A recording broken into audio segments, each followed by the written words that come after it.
Olá pessoal, nesse vídeo a gente vai ensinar vocês a como fazer a configuração da análise de tendência no ggBot. Então o primeiro passo é vir em configurar bot no menu inicial, análise de tendência, e aqui ele traz para você quais são as possibilidades que você tem para informar em cada um dos gerenciamentos diferentes. Lembrando que o ggBot possui 3 gerenciamentos diferentes para 3 possíveis listas diferentes. Então aqui o valor inicial que ele traz por padrão é sempre 0. Então, caso você não queira utilizar essa funcionalidade, basta deixar 0, que ele não vai utilizar a análise de tendência. Mas caso você queira, você pode informar de 2 a 200 velas. Como que ele faz essa análise? Ele pega a quantidade de velas que você definir aqui. Então, se eu colocar, por exemplo, 20 velas, ele vai ver qual o horário do meu sinal e ele vai pegar essas 20 velas antes do horário do meu sinal e vai verificar se ele está numa tendência de alta ou se ele está numa tendência de baixa. Se por acaso ele tiver com uma tendência de alta e o meu sinal for para venda, então ele vai ignorar o sinal. A mesma coisa ao contrário. Se por acaso o meu sinal for para compra e ele tiver uma tendência de baixa, ele também vai ignorar o sinal.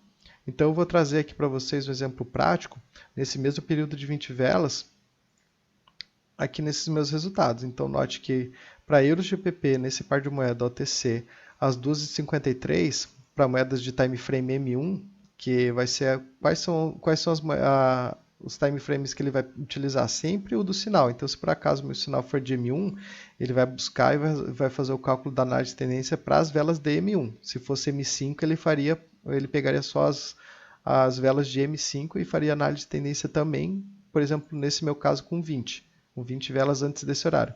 Então ele pega assim 20 velas antes desse horário das 12h53, as velas de M1 e a minha vai ser uma call.